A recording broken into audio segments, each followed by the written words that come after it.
감사합니다. 우리 허락하신 하나님의 말씀은 말라기서죠. 제가 말라기서 1장 6절로 14절 공독해 올리겠습니다. 내 이름을 멸시하는 제사장들아, 나 만군의 여호와가 너에게 이르기를 아들은 그 아버지를 종은 그 주인을 공경하나니 내가 아버지일진데 나를 공경함이 어디 있느냐, 내가 주인일진데 나를 두려움이 어디 있느냐 하나 너희는 이르기를 우리가 어떻게 주의 이름을 멸시하였나이까 하는도다. 너희가 더러운 떡을 나의 제단에 드리고도 말하기를 우리가 어떻게 주를 더럽게 하였나이까 하는도다. 이는 너희가 여호와의 식탁은 경멸히 여길 것이라 말하기 때문이라. 만군의 여호와가 이르노라 너희가 눈먼 희생 제물을 바치는 것이 어찌 악하지 아니하며 저는 것 병든 것을 드리는 것이 어찌 악하지 아니하냐. 이제 그것을 너희 총독에게 드려보라. 그가 너를 기뻐하겠으며 너를 받아주겠느냐. 만군의 여호와가 이르노라 너희는 나 하나님께 은혜를 구하면서 우리를 불쌍히 여기소서 하여 보라. 너희가 이같이 행하였으니 내가 너희 중 하나인들 받겠느냐. 만군의 여호와가 이르노라 너희가 내 제단 위에 헛되이 불사르지 못하게 하기 위하여 너희 중에 성전문을 닫을 자가 있었으면 좋겠도다. 내가 너희를 기뻐하지 아니하며 너희가 손으로 들리는 것을 받지도 아니하리라. 만군의 여호와가 이르노라 해 뜨는 곳에서부터 해 지는 곳까지의 이방 민족 중에서 내 이름이 크게 될 것이라. 각처에서 내 이름을 위하여 분향하며 깨끗한 제물을 드리리니 이는 내 이름이 이방 민족 중에서 크게 될 것임이니라. 그러나 너희는 말하기를 여호와의 식탁은 더러워졌고 그 위에 있는 과일 곧 먹을 것은 경멸히 여길 것이라 하여 내 이름을 더럽히는도다. 만군의 여호와가 이르노라 너희가 또 말하기를 이 일이 얼마나 번거로운가 하며 코웃음을 치고 훔친 물건과 저는 것 병든 것을 가져왔느니라. 너희가 이같이 봉헌물을 가져오니 내가 그것을 너희 손에서 받겠느냐. 이는 여호와의 말이니라. 짐승떼 가운데 수컷이 있거늘 그 서원하는 일에 흠 있는 것으로 속여 내게 드리는 자는 저주를 받으리니 나는 큰 임금이요 내 이름은 이방 민족 중에서 두려워하는 것이 됨이라. 만군의 여호와의 말씀이니라. 아멘. 오늘 말씀 제목을 보면 너희 중에 성전문을 닫을 자가 있었으면 좋겠다라는 말씀입니다. 10절에 보니까 하나님께서 만군의 여호와 우리 하나님께서 11절에 보면 후반절에 이렇게 말씀하죠. 너희 중에 성전문을 닫을 자가 있었으면 좋겠다라고 말씀하세요. 내가 닫을 수는 없지만 너희가 성전문을 아예 닫아버렸으면 참 좋겠다. 그런데 그 앞에 그 이유가 뭐냐면 너희가 내 제단 위에 헛되이 불사르지 못하게 이게 번제죠. 번제는 다 태워서 드리는 너희가 성전문을 닫아버리면 뭘 못 드려요? 제사를 못 드리죠. 번제를 못 드리는 거예요. 그럼에도 불구하고 하나님께서는 이 번제를 가증한 예배, 하나님이 받지 않으시는 예배, 하나님도 손해고 너희도 손해인데 못 들어요. 그냥 예배를 드리니 그냥 차라리 너희가 너희 손으로 성전문을 닫아서 구원의 문이 닫히고 속죄의 길이 막힌다 할지라도 그냥 번제 드리지 말고 제사 드리지 말고 너희 중에 누군가 그냥 성전문을 닫아서 예배의 문, 제사의 문을 닫아버렸으면 좋겠다 하고 하나님이 말씀하십니다. 하나님이 이 말씀을 잘 들으셔야 돼요. 닫고 싶으신 거예요? 열고 싶은 거예요? 네. 닫고 싶지 않으신 거예요. 열어놓고 싶으신 거예요. 활짝 열어서 누구든지 와서 예배를 잘 드려서 정말 누구든지 하나님께 은혜를 받기를 원하시는 그 아버지의 그 마음으로 자녀들한테 혼낼 때도 막 호작에서 파버린다고 막 하죠. 그게 뭐예요? 호작에서 진짜 파고 싶은 마음이 아니고 그만큼 내가 너를 향하여서 그런 간절한 마음이 있으니까 공부를 잘하든지 아니면 말을 잘 듣든지 뭔가 그 아들을 징계하고 혼낼 때 그렇게 과격하게 제발 옆집 아저씨가 나를 호적에 판다고는 안 하잖아요. 그렇죠? 우리 부모밖에 그 말을 할 사람은 없잖아요. 우리 하나님도 그런 말씀으로 하시면서 내가 너희를 기뻐하지 아니하며 너희가 손으로 드리는 것을 받지도 아니하리라. 내가 너희를 기뻐하지 않는다는 것은 그 예배를 안 기뻐하신다는 것이 아니고 이따도 하겠지만 너의 삶을 안 기뻐한다라는 거예요. 그리고 내가 너의 손으로 드리는 거 이게 뭐예요? 제물 즉 예배죠. 나는 너의 삶도 받지 않아. 그리고 너가 그렇게 막 살다 와서 막 드리는 그런 예배 받지 않아. 삶에 막 살았다면 예배에 와서 회개하고 상한 심령으로 예배하면 받으시겠다라는 말씀이에요. 우리는 다 누구나 온전하게 살지는 못해요. 막 산다라고 표현한 거는 그렇지만 넘어지고 실수예요. 우리의 삶이. 근데 성경은 하나님께서 첫 예배가 제사가 아벨과 가인의 제사였어요. 근데 거기서 은혜가 되는 것은 가인의 제사를 안 받으시고 아벨의 제사를 받으시는데 뭐라고 하시냐면 가인과 그의 제사를 안 받으시고 아벨과 그의 제사를 받으세요. 이게 뭐냐면 먼저 제사가 우선이 아니죠. 가인 너의 삶을 내가 받고 내가 너의 예배를 받고 이 말이에요.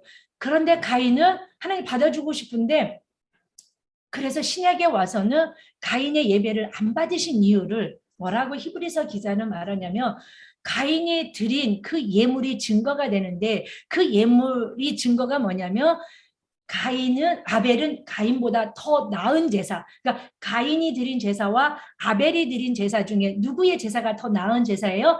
아벨이 드린 제사가 나은 제사고 하나님이 그 제사를 받으세요. 근데 아벨은 어떤 제사를 드렸냐면 아벨 자신을 드리고 그리고 예배를 드리는 거예요. 나를 받아 주시옵소서. 내 삶을 드리고 그래서 예배는 삶이고 삶은 예배입니다. 나의 삶 생활 따로 예배 따로 아닙니다. 아멘. 그것을 외식이라고 형식이라고 말합니다. 우리는 교회의 모습처럼 세상에 살 수는 없어요. 근데 예배에 와서 세상에서 교회의 모습과 말씀대로 살지 못한 것에 대한 반드시 회개한 심령으로 예배를 드릴 때 어떤 자의 예배라도 하나님은 받아주시는 줄 믿습니다. 그리고 가인과 가인의 제사를 받지 않는다고 하시면서 또 신약에 뭐라고 말씀하시냐면 가인은 악한 자에 속하였다라고 말씀하세요. 그러니까 하나님은 가인의 예배를 힘써서 드린 그 소제 예배, 소제는 하나님이 제정해 놓으신 제사예요. 곡식으로 드려서 예배를 안 받고 아벨은 피해 제사를 드려서 받았다. 그렇게만 해석해버리면 불완전한 해석이 돼요. 왜요? 소제도 곡식으로 드리는 제사법도 하나님이 제정해 놓으신 예배이기 때문이에요. 하나님은 어떤 예배, 가정 예배 받으시고 줌 예배 받으시고요. 버스에서 드리는 예배 받으시고요. 차에서 드리는 예배 다 받으시는 줄 믿습니다. 근데 하나님 뭐라고 하냐면 가인은 악한 자에게 속해. 악한 자가 뭐냐면요. 뭐예요? 사단, 원수들, 어둠의 세력, 미움의 세력, 이런 세력에 잡혀서 살다가 고스란히 그 마음을 가지고 그대로 예배에 와서 그거를 다 뭐예요? 풀어내지 못하고 해결해내지 못하고 그 마음에 이 모든 것들을 가지고 그냥 예배를 드리면 나는 너도 받을 수 없고 네가 정성으로 드리는 그 예배도 받을 수 없다는 거예요. 내가 너의 삶도 받을 수 없고 내가 너의 인생도 받을 수 없고 그래서 하나님은 그러므로 이스라엘 백성들로 인하여서 11절 그 모든 예배의 축복이 어디로 흘러가냐면 이방인에게 흘러가서 저와 여러분들이 이렇게 예수 피에 힘입어 보혈의 예배를 드리고 있는 줄 믿습니다.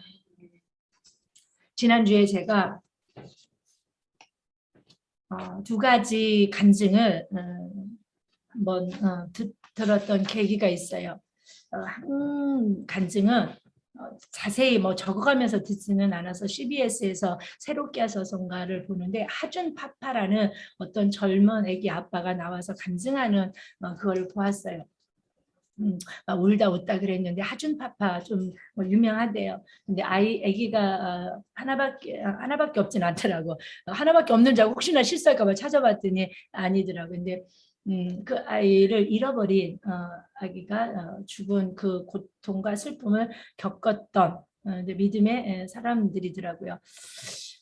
그 간증을 들으면서 그 젊은 아빠는 얼마 전에 그 아들을 잃어버렸는데 심장마비로 돌이 안 된 것 같아요. 근데 건강하고 잘 놀고 그 유튜브를 찍어서 그걸 뭐라고 하더라고요. 육아 뭐라고 하던데 그걸 찍어서 유튜브에 되게 건강했었는데 갑자기 심장마비로 죽는 그 슬픔을 겪게 되어갖고 그 아빠가 그 모든 병원을 기어다니면서 짐승처럼 울부짖었대요. 상상이 가죠. 걸을 수도 없고 서 있을 수도 없으니까 막 네 발로 기어다니면서 울부짖으면서 그렇게. 근데 할 수 없이 애기가 이제 죽은 거예요. 애기가 죽었는데 그렇게 막 기어다니면서 울부짖을 때 하나님이 환상을 눈을 열어 뭘 보여주셨냐면 그 아이가 그 무지개인지 빛인지 환한 그 빛 가운데 환한 얼굴로 정말 아빠, 나 천국 가. 나 천국 가는 거야. 라고 아빠를 위로하듯이 그런 모습을 하나님이 보여주신 거예요. 그러니까 다윗처럼. 그래서 밧세바와 범한 후에 낳은 자녀를 병들었잖아요. 근데 병들어서 죽기 전에는 막 금식하고 아버지께 매달렸는데 아들이 죽었다는 소리를 듣고 벌떡 일어나서 기름 바르고 해서 음식 가져와. 그래서 막 먹고 막 그거 회복하잖아요. 그것처럼 그 모습을 본 후에 그 하준파파라는 그 아빠가 이제 회복하고 이제 좀 천국에 대한 그런 아들이 천국 갔다는 그 소망을 가지고 있는데 그 아들을 둘도 안 된 아들이 심장마비로 죽은 시체 앞에서 의사가 마지막 아들한테 인사를 하라고 그러더래요. 근데 그 아빠가 뭐라고 인사를 했냐면 이름이 이준이야. 그 아기 이름이 이준이야. 이준아, 하나님이 너를 이 땅에 보내신 분명한 목적이 있다는 것을 아빠가 증명하면서 살게. 잘가 천국에서 만나. 라고 인사를 했대요. 이 아픔과 슬픔을 겪으면서 뭘 깨달았냐면 아기를 보내서 1년도 안 되는 시간을 겪으면서 절대 주권자이신 하나님이 그 아들을 이 땅에 보내신, 이준이를 보내신 분명한 뜻이 있겠죠. 근데 그냥 슬퍼하고 아파하고 시험 들고 상처를 받으면 이 땅의 어떤 슬픔보다, 어떤 하나님을 향한 시험보다 그 아이가 내가 보는 앞에서 그냥 심장마비로 아무 이유 없이 죽는 그것을 우리가 어떻게 하나님께 감사할 수 있겠습니까? 근데 약속했대요. 아빠가 하나님이 너를 이 땅에 보내 목적을 증명해내며 살게. 근데 그 삶에 증명된 것이 뭐냐면 컴패션을 통하여 1290명인가 1190명인가 아이들을 후원하고 있대요. 근데 이준이라는 그 아들이 이 땅에서 잠깐 왔다 가지 않으면 예수 복음으로 그 영혼들을 섬길 수 있는 기회는 영원히 없었겠죠. 그런데 그 잠깐 1년도 안 되는 시간 동안 그 이준이를 이 땅에 보내셔서 진짜 짐승처럼 울부짖으며 병원을 기어 다니면서 겪었던 그 고통을 통하여 그 아버지가 해낸 것이 뭐냐면 그냥 이준이가 살았으면 그 아들 하나하고 평생 살았겠지만 그 아들을 하나님이 먼저 잠깐 맡기셨다 데려감으로 말미암아 1200명 정도 되는 그 영혼들을 예수의 복음으로 예수의 사랑으로 섬기고 있고 그리고 또 그보다 더한 일들도 이 땅에서 반드시 자기들을 통해 이뤄나갈 것을. 근데 아직도 그 말하는 것이 얼마 되지 않아서 힘들고 버겁고 계속 눈이 시뻘개져 있더라고요. 저 보는 저도 마음이 애리더라고요. 그리고 또 하나의 간증은 또 제가 듣게 되었는데 9.11 사건을 겪은 어느 가정의 간증입니다. 9.11 테러 2년 뒤 2003년 9월 11일 버지니아주 노포크 지방 라디오 방송에 로버트 매튜라는 분의 간증의 내용을 제가 접하게 되었습니다. 그분은 9월 11일 그러니까 9월 11일이 테러가 일어나기 몇 주 전에 아내가 아이를 갖게 된 사실을 알게 되어서 너무 또 기뻤고 캘리포니아에 사는 언니 집에 아내가 가서 여행도 하고 쉬겠다고 그래서 그 아내를 공항에 데려다 주러 가는 길에 타이어 펑크가 터졌어요. 근데 언제 터졌냐면 저는 그 아내를 데리고 가면서 아내를 위하여 기도를 하는 거예요. 하나님, 우리 아내가 임신 중에 이렇게 친정 언니네 갑니다. 안전하게 여행하고 잘 돌아올 수 있도록 하나님 지켜주시옵소서라고 딱 기도하고 아멘 하는 순간 펑 소리가 나서 보니까 타이어가 터지는 사고를 당했고 그것을 이렇게 사고 처리를 하다 보니까 그 비행기를 탑승하지 못한 거예요. 비행기를 놓쳐서 캘리포니아를 가지 못했고 나중에 알고 그 그러니까 뭐 우연히 알게 돼서 보니까 그 아내가 타려고 했었던 그 비행기가 바로 뭐냐면 세계무역센터 남쪽 타워에 충돌한 그 바로 비행기였다라는 걸 알게 되었다는 거예요. 얼마나 아찔해요. 그리고 얼마나 감사해요. 그렇죠? 그런데 9.12 사건이 터지고 그 비행기를 타지 않아서 아내가 살고 아이가 살아서 너무나 감사한데, 그 사건이 터지자마자 이분의 아버지가 그 사건 현장으로 구조 활동을 가겠다라고 고집을 부리시는 거예요. 그래서 아버지 가시면 안 됩니다. 위험하기도 하지만 가장 큰 이유는 뭐냐면 그 아버지가 아직 예수를 영접하지 않았기 때문에 보낼 수 없는데, 아버지가 고집하고 가서 구조 활동을 하다 예수를 믿지 않고 돌아가신 거예요. 그 뒤로부터 이분은 2년 동안, 2년 한 그 시간 동안 하나님 앞에 뭐 했겠어요? 원망하고 서운했겠죠. 내가 기도해서 타이어가 터져서 우리 아내와 아이를 지켜주신 건 너무나 감사한데, 우리 아버지한테 복음을 전하고 그리고 또 예수를 영접할 수 있는 기회조차 주시지 않고 그렇게 구조활동을 좋은 일 하러 가셔서 돌아가신 그 자체가 하나님 앞에 원망거리가 되고 시험거리가 된 거예요. 그래서 하나님 앞에 원망하며 그렇게 살던 중 집에 있는데 어느 날 어떤 부부가 아이를 안고 찾아온 일이 생겼어요. 근데 젊은 부부가 아이를 안고 찾아와서 혹시 당신이 제이크 매튜라는 분이냐 맞느냐라고 묻습니다. 그렇다고 했더니 그 부부들이 이 제이크 매튜라는 분이 지금 간증을 하고 있는 건데, 와락 그 손을 붙잡으면서 저는 이 제이크 매튜라는 분을 제이크 매튜라는 그 분이 아버지네요. 그 아버지를 뵌 적은 없지만 그분의 아드님이 당신이라며 당신을 보니 영광이고 너무나 감사합니다 라고 와서 이렇게 인사를 하더래요. 그래서 어찌된 일이냐고 말했더니 어떤 사연이냐면 자기 아내는 세계무역센터에서 일을 하는 직원이었대요.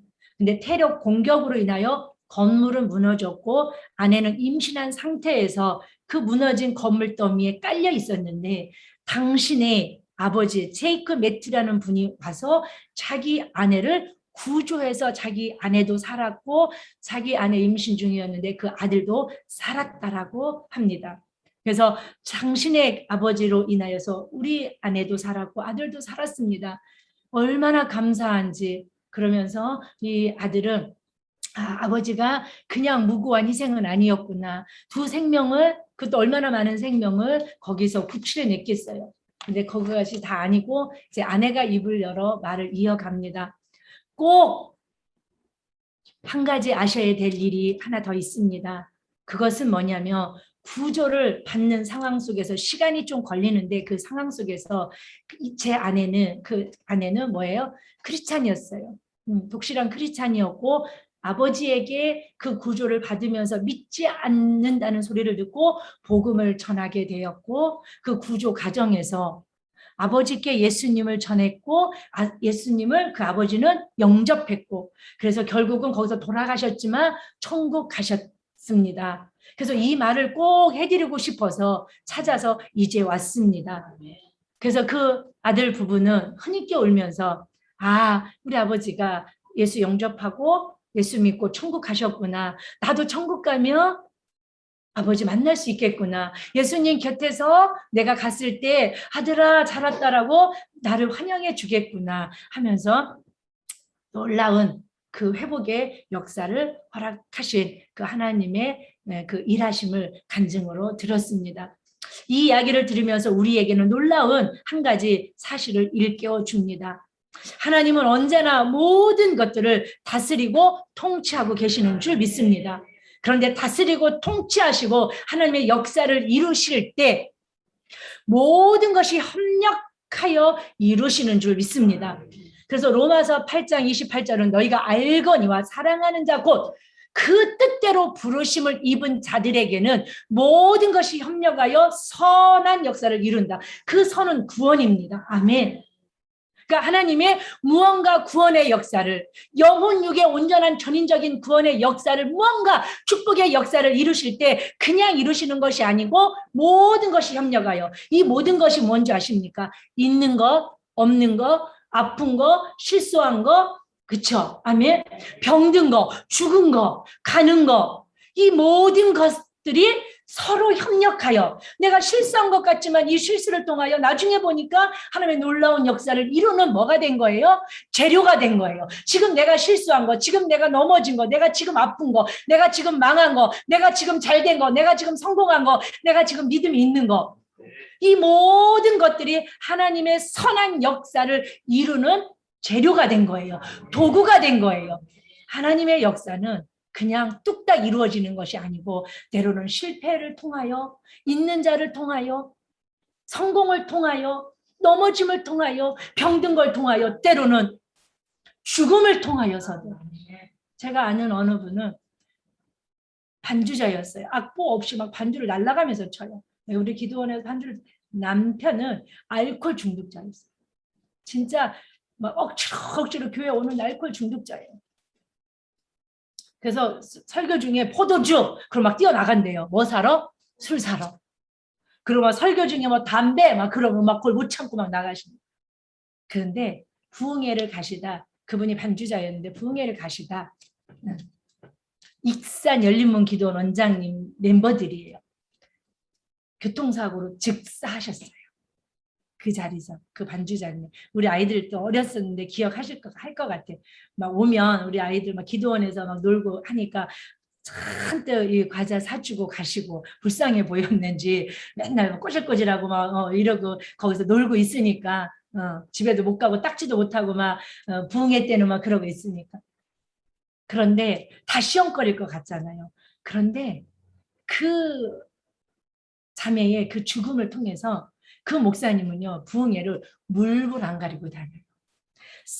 엄마라고도 부르고 막 그랬거든요. 그 열린문 기도원 목사님을, 여자 목사님을, 내가 생떼 같은 자식을 부흥회 가다 내 눈앞에서 죽였는데 내가 뭐가 무서워서 내가 벌벌 떨겠냐고 부흥회를 얼마나 잘 다니고요. 어렵고 힘든 교회에 생명 바쳐서, 이런 생떼 같은 생명도 데려가시는데 언제 죽을 줄 알고 내 몸을 사리겠냐고. 그리고 그 아내의 죽음을 통하여 그 지긋지긋했었던 그 남편의 그 알코올 중독이 어떻게 돼요? 고쳐주고 신학생이 되었어. 아무튼 그러니까 뭐예요? 그 남편을 구원하시고자 하는 하나님의 선한 역사가 죽음을 통하여, 고난을 통하여 협력하여 뭐가 된 거예요? 자료가 되고 재료가 된 거예요. 아멘. 우리는 뭐 죽으란 뜻이 아니에요. 실패하란 뜻이 아니고, 말씀으로 본다면 우리 모든 것들이 협력하여 하나님의 구원의 역사를 이루어 나가시는 줄 믿습니다. 절대자 하나님은 아무도, 이 구원의 역사는 절대적인 하나님의 통치 속에서만 이루어지는 줄 믿습니다. 살리시고 죽이시는 한나의 고백처럼 오직 하나님밖에 하실 수 있는 분이 없는 줄 믿습니다. 하나님은 자격을 갖춘 자를 부르시는 것이 아니고 부르신 자들에게 자격을 갖추어 나아가 명품을 만들어 나아가는 줄 믿습니다. 그래서 협력하여 실패와 실수와 넘어짐과 상처들을 통하여 하나님 명품을 만드셔서 다듬으셔서 결국은 그 사람을 통하여, 그 역사를 통하여, 그 가정을 통하여, 그 비즈니스를 통하여 구원의 놀라우신 선한 역사를 이루어 나가고 계시다는 것 우리는 믿어야 될 줄 믿습니다. 오늘 지난주에 이어서 이 말씀을 통하여 이 백성들은 하나님께서 특별한 은혜를 받은 특별한 복된 헌신자들, 사명자들이었습니다. 무엇으로도 바꿀 수 없는 구원의 백성들이었다는 것이요. 말라기 시대적 배경은 포로기한 공동체였다는 것을 우리는 잘 기억하고 있습니다. 이들은 돌아올 때, 예루살렘으로 돌아올 때 그들은 헌신으로 돌아왔고 희생으로 돌아왔고 예배자로 돌아왔습니다. 에스라서 7장 13절에 보면 에스라에게 아닥사스 왕이 내린 조서의 내용이 이거 있습니다. 우리나라에 있는 이스라엘 백성들, 지금 페르시아 시대죠. 페르시아, 바벨론이 페르시아에게 망했으니까 지금 통치가 페르시아가 통치하고 있는 시대에 내 나라 페르시아에 있는 이스라엘 백성과 제사장과 레위 사람들 중에 예루살렘으로 올라갈 뜻이 있는 사람은 누구든지 에스라 너와 함께 가라고 조서를 내립니다. 그러니까 누구든지 갈 수 있어요. 뜻이 있으면 안 가도 되고 가도 되는 거예요. 그런데 이 돌아온 자들은 뭐 에스라가 독려해서 가자고 해서 레위인들도 데리고 오고 처음에 아무도 안 가는 거예요. 레위인들이 없는 거야. 난 이해가 가. 한 명도 없어. 그래서 거기서 쉬어갖고 다시 가서 왜요? 백성만 돌아가면 뭐예요? 누가 없는데 제 레위 지파가 없는데 어떻게 해요? 누가 그 제사를 다 섬겨요? 근데 안 가. 나는 왜 안 갔을까? 생각이 들면 나는 레위 지파예요. 우리 영적 다 레위 지파죠. 좀 이해가 가. 뭐 그렇게 산다는 뜻은 아니지만 얼마나 고달팠겠어요. 매일 제사 드리고 좋은 소리 못 듣고 그냥 미움받고 막 미움받을 용기도 없어 또 이제. 그러니까 안 가고 아무도 없는 거. 그래서 해갖고 갖고 마음을 돌이키고 에스라와 함께 예루살렘으로 돌아오는 목적이 있었어요. 성전 건축이었고요, 재건이었고요, 제사였어요. 아멘. 하나님 나라의 회복이었어요. 헌신자들이고 그들은 사명자들이고 그것을 성경은 남은 자들의 특별한 자들이었어요. 그런데 그들은 와서 긴 세월 동안 얼마나 감격으로 여러분 페르시아 바벨론에서는 그들은 제사 드리지 못했어요. 제사는 허용하지 않았어요. 뭐만 허용했다고 그랬어요? 성경 공부만. 그래서 세워진 게 회당이라고 말씀드렸죠. 그런데 얼마나 예배를 드리고 싶었어요. 예배의 공동체니까. 그렇죠? 병원에 입원해 보세요. 줌으로 예배 드리세요. 보세요. 현장 예배 얼마나 드리고 싶은지 몰라요. 또 근데 또 현장 예배 드리면 어느 날 나도 좀 앉아서 줌 예배 드리고 싶다라는 마음도 있긴 있지만 예. 그들은 그렇게 갈망하며 왔어요. 그래서 예배를 드리고 성전을 재건하고 성령을 막 긴 세월 동안 이렇게 살았어요. 그래서 생각했어요. 야, 이제 잘 되겠구나. 헌신 이렇게 몇십 년만 헌신하고 예배드리고 막 하나님 나라를 막 세우고 고비고비 얼마나 많았는지 몰라요. 하다 중단하고 그래서 학계 스가랴가 갖고 막 부흥해갖고 막 드려야 된다. 막 건축해야 된다. 왜 중단했느냐. 그때 뭐 18년 막 20년 만에 다시 막 건축하고 파란만장한 다 해냈어요. 그럼 이제 뭐만 기다리면 되며 하나님의 축복만 기다리면 돼요. 웬걸 기근과 흉년과 어렵고 제사를 드리면 드릴수록 그러면서 그들은 하나님을 향한 마음이 우리 내 마음처럼 섭섭함이 생기고 원망이 생기고 고민이 생기는 거예요. 내가 잘못 돌아왔나? 나를 부르신 게 맞나? 왜 정말 바닷가에 파도가 끊임없이 밀려오듯이 내가 성경적으로 사는 거야. 의인은 뭐가 많아? 고난이 많더라고. 믿음으로 살려면 믿음으로 살수록 믿음의 성도들은 고난이 많다는 걸 인정하시고 영적으로 동의하셔야 여러분 끝까지 믿음을 지킬 수 있어요. 아멘. 내가 기도 많이 하고 내가 막 열심히 하고 그러면 고난이 다 물러가겠지. 아니요. 그 고난을 이길 수 있는 능력을 부음을 받을 뿐이에요. 아멘. 그래서 예수의 이름으로 이기고 승리하는 것 뿐이에요. 깃발을 든 그 용사 저처럼 신부들처럼 우리가 이기고 나아가는 것 뿐인 줄 믿습니다. 성경은요. 의인은 고난이 많다라고 말씀하시고요. 악인은 또 형통하다고 말씀하세요. 그 속에서 믿음을 그리스도인들이 지킨다는 건 너무나 번민스러워. 너무나 생각이 많아요.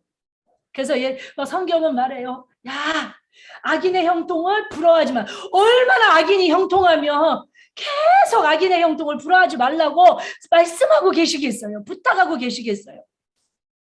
그때 그런 마음으로 백성들은 제사를 온전히 드리겠어요? 저는 제사를 드리겠어요? 흠 있는 제사를 드리기 시작해요. 병든 거, 훔친 거.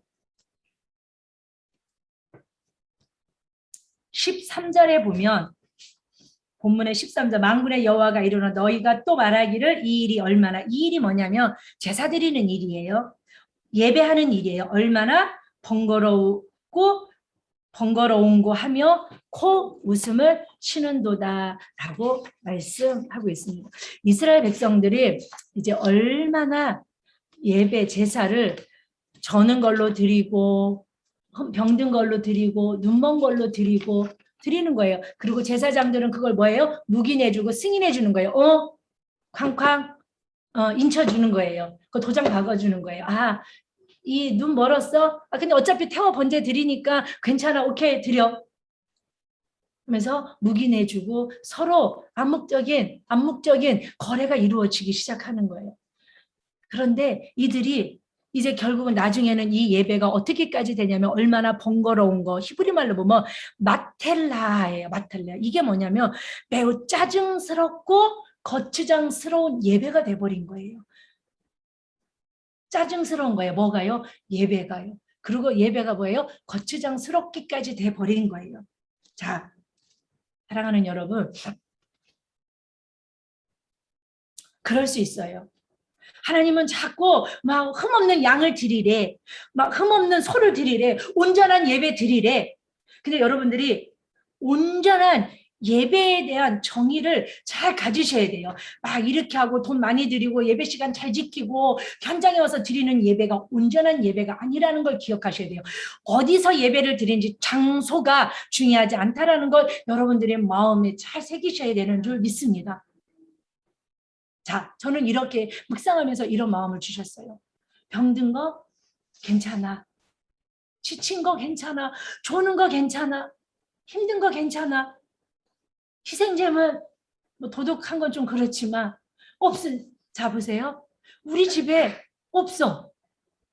진짜 이거 양이 없고 소가 없고 염소가 없으면 예, 비둘기라도 드려도 돼요. 새라도 잡아서 드리면 돼요. 하나님 받으세요. 한 움큼의 소재 곡식으로 드려도 돼요. 근데 그것도 없어. 아, 근데 눈 먼 것밖에 없어. 하나님, 내 눈 먼 거를 아버지 드릴게요. 나는 갖고 온다면 하나님, 나 오늘 너무 지쳐서 나 정말 예배 드릴 만한 컨디션이 아니에요 하고 예배를 드린다면 저는 하나님을 잘 알지는 못하지만 저는 그걸 예배를 받으신다라고 저는 생각합니다. 아멘. 저는 하나님은 그 예배 받으신다고 생각하는데 왜 이들에게 책망하시고 왜 그러냐면 이 예배가 점점 뭐예요? 짜증스러워지는 거예요. 번거로워지는 거예요. 가서 얻는 것도 없어. 손해야. 너도 손해, 교회도 손해예요. 그러고 더 중요한 게 14절이에요. 짐승의 때 가운데 수컷이 있거늘. 이 수컷은 꼭 양, 순양, 소가 있다는 뜻이 아니고 온전한 제사를 드릴 수 있는 짐승이 네 집에 있다는 거예요. 너는 충분히 온전한 믿음으로 예배를 드릴 수 있는 물질이 있고 시간이 있고 은혜가 있다는 거예요. 그런데 짐승의 때 가운데 또 수컷 있는데 드릴 수 있는데 이들은 하나님과의 관계와 풀어지지 않음으로 말미암아 집에다 둔 거. 왜요? 병든 거는 갖다 팔면 돈을 제가 받아요? 못 받아요? 못 받아요. 그러니까 그거는 뭐예요? 하나 팔고 병든 거, 저는 거 그냥 집에다 두고 아버지 앞에 올 때는 이미 모든 에너지, 모든 컨디션, 모든 힘, 모든 거 다 썩어질 이 땅에 소비하고 다 써버리고 교회 오면 예, 괜찮아요. 지친 영혼 하나님 힘 주시라고 오라는 거예요. 병든 자여 오라, 지친 자여 오라. 내가 받아주겠다는 거예요. 두 팔 벌려. 그런데 드릴 수 있음에도 불구하고 네 짐승의 때 중에 수컷이 있는데 네 우리가 안에 건강하고 흠없는 짐승의 때가 있는데 네 때 중에 네가 드릴 수 있는 힘이 있고 여력이 있음에도 불구하고 그런 믿음이 있음에도 불구하고 하나님과의 관계가 잘 풀어지지 않아서 하나님을 오해하고 있고 사건과 문제를 오해하고 있으므로 그들은요 이 예배가 번거로운 거예요. 그러니까 어떻게 해요? 그냥 가서 시간 되고 주일 지키고 갈 수 있으면 가고 이렇게 드려지는 그런 예배를. 자, 사랑하는 여러분, 하나님은 레위기서 3장 16절에 보면 이렇게 말씀하세요. 화면에 볼까요? 한번. 아까 얼마나 잠깐만요. 그 앞에 번거로운 거 한번 틀어놔 주세요. 네, 얼마나 번거로운 거가 그죠? 이스라엘 백성들이 지금 13절에 번거롭고 콧방귀 끼면서 예배를 드리는 거예요. 없을 것 같죠? 없기를 축복합니다. 근데 그게 마텔리아, 매우 짜증스럽고 거추장스러운 마음으로 제사를 드리는 그런 모습이에요. 자, 레위기서 3장 16절에 한번 볼까요? 왜 하나님이 병들고 저는 걸 안 받으시는지. 자, 제사장은 그것을 제단 위에 불사를 찌니 이는 화제로 드리는 음식이요 향기로운 냄새라 모든 기름은 여호와의 것이니라. 아멘. 이 음식이라는 뜻이 하나님의 양식이라는 뜻이에요. 뭐가요? 드려지는 제물이. 즉 우리가 믿음으로 드려지는 자, 우리의 양식은 영적 양식이 뭐예요? 말씀이죠. 근데 하나님의 영적 하나님의 양식은 뭐예요? 우리가 드려지는 믿음의 예배예요. 온전한 예배예요. 따라서 합니다. 우리의 양식은 말씀이지만 하나님의 양식은 우리의 예배입니다. 자, 로마서 12장 1절을 한번 우리가 보겠습니다. 로마서 12장 1절. 시작. 그러므로 형제들아 내가 하나님의 모든 자비하심으로 너희를 권하노니 너의 몸을 하나님이 기뻐하시는 거룩한 산 제물로 드리라. 이는 너희가 드릴 영적 예배입니다. 구약은 제물을 죽여서 드렸어요. 근데 신약에 와서는 뭐예요? 제물을 죽이지 말래요. 산 제물을 드리래요. 그게 산 제물이 누구를 말해요? 영적 예물을 드리는 나. 믿음으로 드려지는 나. 아멘. 교회 와서 드리는 예배를 말씀하는 것이 아니에요. 어디서 예배를 드린다 할지라도 이 영적 예배가 뭐냐면 너의 몸을 드리라가 원문에 보면 너의 삶을 드려야 해요. 아멘. 이 삶으로 내 생활로 예배를 드린다는 거예요. 내가 믿음으로 살아내고 믿음으로 살아내지 못한 그런 탄식하는 마음을 주님 앞에 가지고 와서 하나님을 예배할 때 하나님은 그것을 온전한 예배라고 말씀하시는 줄 믿습니다. 사랑하는 여러분, 하나님께서는요. 자, 9절 제가 안 올린 거예요. 오늘 본문 여기 있는 거 한번 9절 볼게요. 만군의 여호와가 이르노라 너희는 하나님 은혜를 구하면서 우리를 불쌍히 여기소서 하여보라. 너희가 이같이 행하였으니 너희 중 하나인들 밖에 잡으세요. 이런 가증한 예배를 드리는 거예요. 짜증스럽고 거추장스럽고 번거로운 예배. 굳이 회개해야 되나? 또 선포해야 되나? 뭐 시간 지켜야 되나? 이렇게 예배를 병든 거 이런 걸 드리면서 너희는 나한테 와서 뭘 구하냐면 은혜를 구하고 나를 좀 불쌍히 제가 많이 하는 저 이거 한 주간 묵상하면서 많이 울었어요. 이 모습이 내 모습인 거예요. 온전한 주회종으로서의 삶을 잘 살아내지 못하고 날마다 와서 뭐라고 하냐면 이스라엘 백성처럼 똑같은 거예요.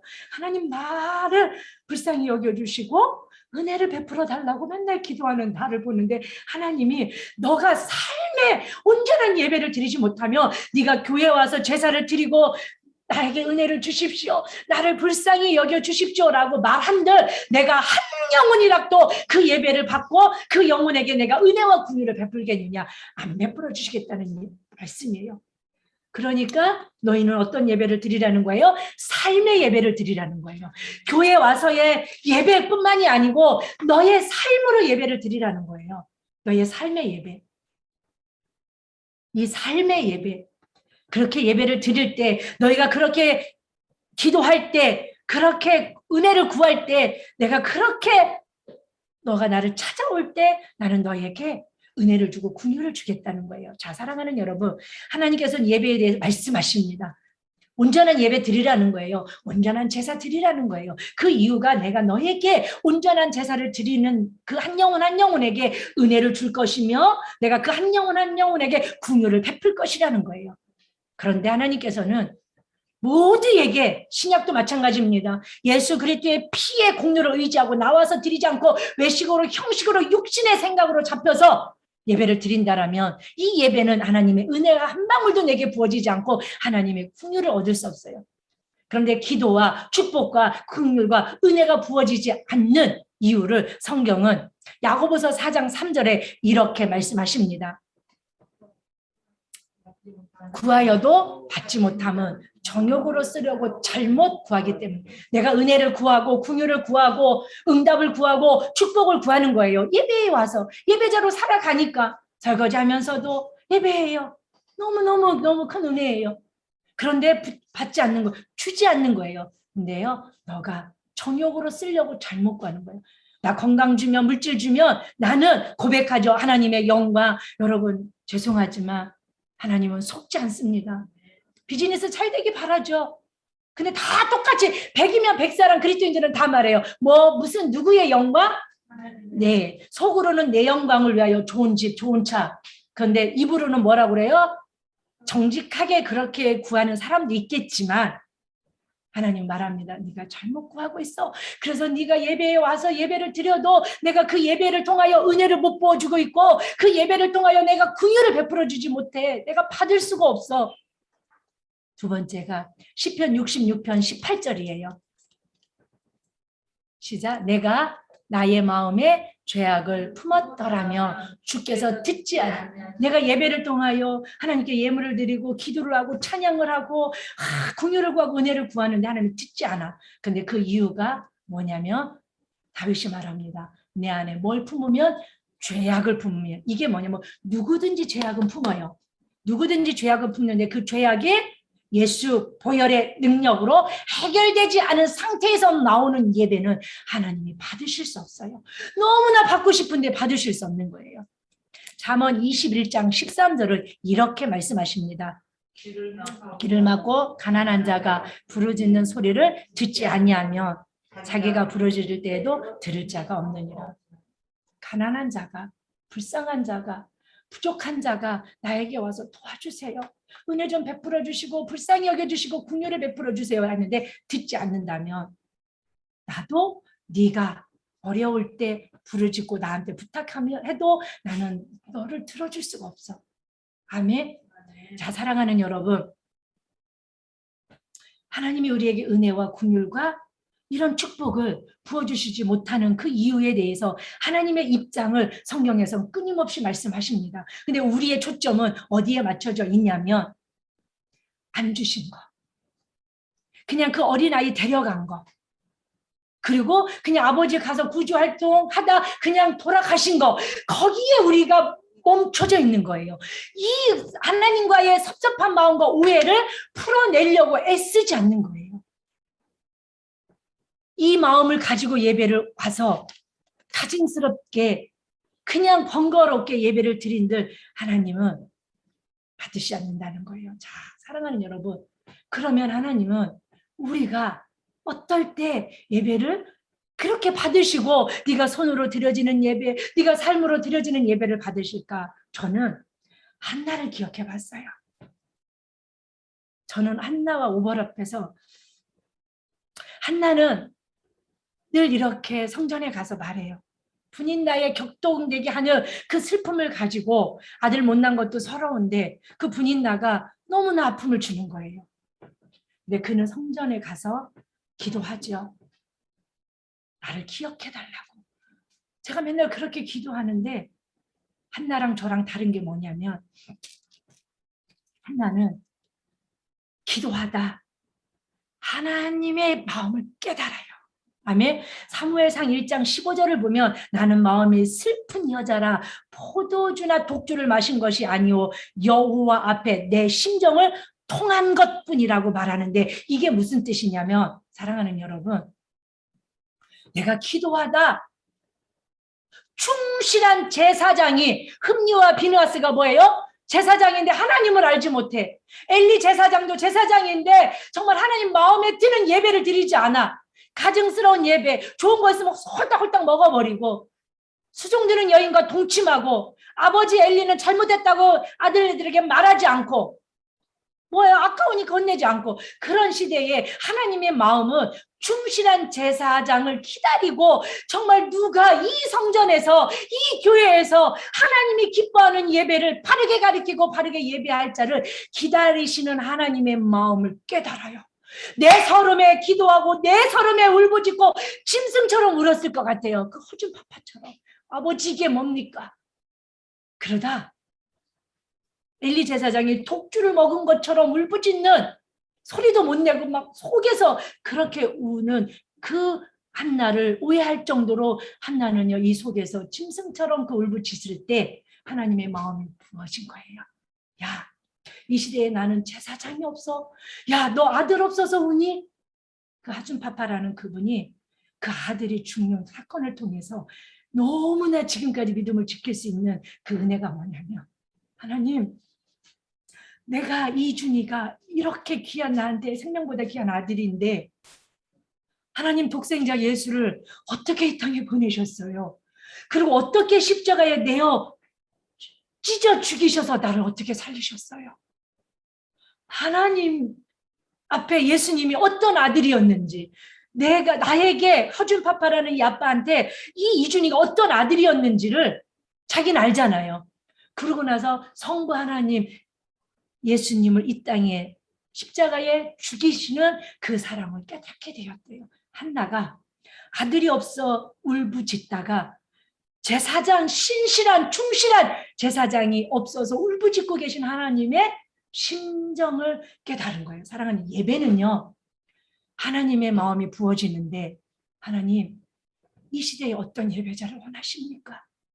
어떤 믿음의 가정을 원하십니까? 어떤 종을 원하십니까? 어떤 권사를 원하십니까? 어떤 주의 종을 원하십니까? 어떤 비즈니스를 원하십니까? 어떤 청년을 원하십니까? 하나님, 그렇게 하다가 하나님이 찾으시는 예배자가 어떤 예배인지를, 하나님이 찾으시는 헌신자가 어떤 헌신자고 어떤 선교사고 어떤 사역자, 어떤 청년인 것을 깨닫는 것이 예배의 성공자인 줄 믿습니다. 은사 받고 막 날랄라 하고 막 이게 아니라 성전을 찾아서 기도하다 오늘 오전에 8시에 조미수 성도님하고 일부 예배를 드렸어요. 눈물로 예배를 드리는데 하나님 예배를 받으셨으리라고 믿고 받으시는 거예요. 너무 예배를 드리고 싶은데 믿지 않는 가족들 때문에, 믿지 않는 남편 때문에 어디를 명절이라고 가야 되겠다고 고민하시길래 아침에 일부 예배 드려드립니다. 누구나 신청하십시오. 아멘. 여러분들 드려드립니다. 이런 예배를 2명이 드리는데 제가 이 영생을 찬양을 하는데 좀 흉보면 어떡하나 싶은 거예요. 내가 찬양하면 우리 유정 자매가 맨날 웃거든요. 그 찬양 이 찬양 맞는 거죠, 목사님하고. 그런데 하나님이 받으시는 예배는, 하나님이 기억하시는 심령은 예배를 드리다 아버지 마음이 부어지는 거예요. 저 영혼을 향한 아버지의 마음이 부어지고, 교회를 향한 마음이 부어지고, 목사님을 향한 마음이 부어지고, 연약하고 쓰러져 있는 실패한 자의 마음이, 그 영혼을 향한 아버지의 마음이 부어져서 아버지 내가 잘못했습니다. 내가 교회를 사랑하고 내가 부모님을 사랑하고. 자, 2번째 다윗의 예배입니다. 시편 51편 16절 17절. 다윗은 하나님이 어떤 예배를 깨달은지 이렇게 알게 되었어요. 시작.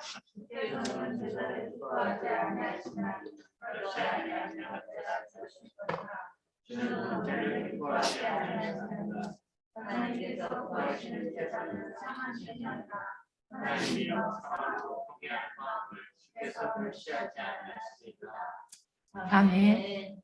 다윗이 뭘 깨달았냐면, 밧세바를 범하고 우리아를 죽이고 하나님 앞에 왕이니까 드릴 번제가 얼마나 많아요. 아이고 뭐 1000배 2000번제 뭐 드리고. 근데 그 예배에 하나님이 임재를 안 하시는 거예요. 입술을 열어 찬양도 못하는 거예요. 죄에 눌려서. 그러다 깨달았어요. 하나님이 이 예배를 안 받으시는구나. 내가 죄악을 품고 내가 이 죄를 해결하지 않고 회개하지 않고 예배를 드리면 이 제사를 기뻐하지 않는구나. 하나님께서 받으시는 기뻐하시는 제사는 상한 심령이구나. 통해하는 심령이구나. 즉 이게 뭐냐면 51장 19절 시편을 보면 다윗이 깨달은 온전한 제사가 뭐냐면, 하나님이 받으시는 온전한 예배가 뭐냐면 회개한 심령으로 드려지는 예배였다는 거예요. 그래서 다윗은 나단 선지자를 통하여 51편이 그 노래예요. 다윗 선지자가 와서 깨닫게 하고 나서 회개하고, 하나님 내게 성신을 거둬가지 마옵소서. 성령이 부어지자. 여러분 꽉 생각과 마음과 귀와 눈을 꽉 닫고 번거로운 마음으로, 그런 마음으로 예배를 드리는데 주님이 한 자락이라도 내 마음을 와서 노크를 하시겠습니까? 어떻게 여러분 진짜 저주는요, 내가 죄인인데 죄인인 걸 깨닫지 못하는 거예요. 누가 지적해줘도 그거 죄입니다. 그렇게 살면 안 됩니다. 라고 얘기해줘도 그것이 교만한 마음에 깨달아지지 않는 게 불행이고 저주지요. 여러분 오늘 조미수 성도님이 말하더라고요.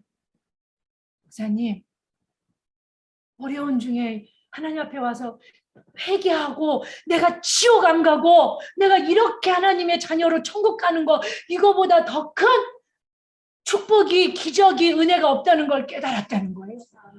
너무 울면서 웃어. 미친 뭐도 아니신데 우리가 광녀도 아닌데 그러면서 그 고백을 하고 가시는 거예요. 목사님, 나는 너무 큰 은혜를 받았어요. 갚을 길이 없어요. 그 목사님 너무 죄송해요. 그냥 힘들게.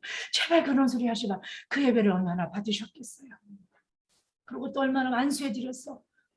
너무나 그 마음이, 저는 그렇게 2명이 드리는 그 예배 하나님이 너무 기뻐하시고 그곳에서 오셔서 안 가셔서 지금까지 계신 거예요. 여러분 지금 그래서 수지 맞고 계신 줄 믿습니다. 다윗은 알았습니다. 수많은 짐승을 때려잡아 죽이는 제사보다 상한 심령, 무슨 뭐 때문에요? 죄 때문에. 하나님, 내가 한 주간도 살면서 미워하고 용서하지 못하고 내가 기도하지 못하고 괜찮아요. 나는 병든 거 짐승 갖고 와갖고 예배 드리고 아버지 나는요 이것밖에 없어요. 내가 짐승이 딱 하나인데 병들었어요. 근데 난 이것밖에 없어요. 아버지 내 믿음은 연약해요. 실패하고 넘어져 있어요. 나는 다쳐 쓰러져 있어요. 근데 나는 그 아버지께 드릴 게 이것밖에 없어요. 나는 그러면 하나님은 2팔 벌려 괜찮아. 병들었으면 어떠니? 네 마음이면 돼. 아멘. 저는 이게 하나님이 기뻐 받으시는 한나가 만났던 하나님, 다윗의 예배를 받으셨던 하나님의 진심이라고 믿는 줄, 믿고 살아가는 줄 믿습니다. 사랑하는 여러분, 저와 여러분들은 시편 50편 5절에 보면 이르시되 나의 성도들은 내 앞에 모으라. 그들은 제사로 나와 언약을 맺은 자들이다. 말씀을 마칩니다. 사랑하는 여러분, 우리는 생물학적 피로 하나님의 자녀가 된 사람들이 아니에요. 뭐로 하나님의 자녀로 됐냐면 진리의 복음의 말씀으로. 그래서 영적인 자녀들이에요. 하나님은 하나님 나의 아버지고 나는 하나님의 자녀입니다. 이것을 언약을 맺었잖아요. 그 언약이 뭐로 맺어진 거예요? 예배, 제사로 맺어진 거예요. 그래서 여러분 제사를 드린다는 것은 뭐냐면 하나님은 나의 아버지시고 나는 하나님의 자녀입니다. 그러니까 당신은 나의 합법적인 영존하신 아버지예요. 내가 사고치고 내가 쓰러지고 내가 실수해도 하나님은 처리해 주셔야 돼요. 하나님 합의 봐주셔야 돼요. 여러분 자녀가 나아가서 사고쳤어. 합의 안 봐주십니까? 봐주셔야 되겠죠. 왜요? 합법적인 내 새끼니까, 내 자녀니까. 그러면서 나오는 게 예배예요. 하나님, 나는 합법적인 하나님의 자녀고요. 하나님은 나는 왕이십니다. 그리고 나는 피조물입니다. 하나님은 창조주이십니다. 하나님은 구원자이십니다. 그리고 나의 모든 삶의 하나님은 주인이십니다. 이것을 몸으로 고백하는 게 예배예요. 그럼 하나님은 그런 예배를 온전히 받으세요. 예물 안 드려도 받으십니다. 여러분 졸아도 받으십니다. 늦게 와도 받으십니다. 아멘이시죠? 절대 졸고 늦게 오란 뜻이 아닌 거는 아시죠? 그런 마음으로 아버지 상한 심령, 나는 이렇게 하나님 연약함으로 이렇습니다. 이렇게 통회하는 마음으로 상한 심령으로 예배를 드리면 하나님이 그 예배를 드리고 다윗의 뭐가 열려요? 입이 열려요. 그때부터 아멘 합니다. 그때부터 찬양합니다. 여러분 이게 안 풀어지면요 아멘 안 합니다. 찬양 안 합니다. 박수 치기 쉽지 않습니다. 왜요? 이 사단이 꽉 죄악을 품고요 안 풀어내고 있어요. 다윗은 그 전에 입을 열어 찬양이 안 나오는 거예요. 그래서 주여 회개합니다. 입을 열어 하나님을 찬양하게 하옵소서. 아멘. 이 시간 저와 여러분 이런 예배를 통하여 예배 속에 하나님이 부어주신 은혜와 그 예배 속에 부어주시는 궁율이 한나에게 있었던 것처럼 다윗에게 있었던 것처럼 이 시간 우리에게 있었던 것처럼 우리 모두에게 있기를 주여 한번 부르시고 기도합니다. 주님, 하나님 아버지 감사합니다. 하나님 오늘도 이 예배를 하나님 받으시고 이 예배를 통하여 하나님 우리들에게 은혜를 허락하여 주시고 긍휼을 베풀어 주시옵소서. 상한 심령으로 왔습니다. 하나님 죄악을 품고 왔습니다. 내 마음에 칼칼한 마음으로 왔습니다. 두렵고 눌린 마음으로 왔습니다. 그러나 회개했습니다. 예수 피의 능력으로, 예수 피의 능력으로, 예수의 이름의 능력으로 아버지 주님 앞에 상한 심령을 쏟아내며 예배했습니다. 그러하오니 약속하신 은혜를 부어주시옵소서. 약속하신 풍요를 우리들에게 부어주시옵소서. 그래서 후하여 받는 은혜와 축복이 부어지는 선한목자 교회 공동체 되어지게 하여 주시옵소서. 모든 영광 아버지께 올려드리오며 구원하시고 축복하시는 우리 구주 예수 그리스도의 이름으로 감사하며 기도 올리옵나이다. 아멘.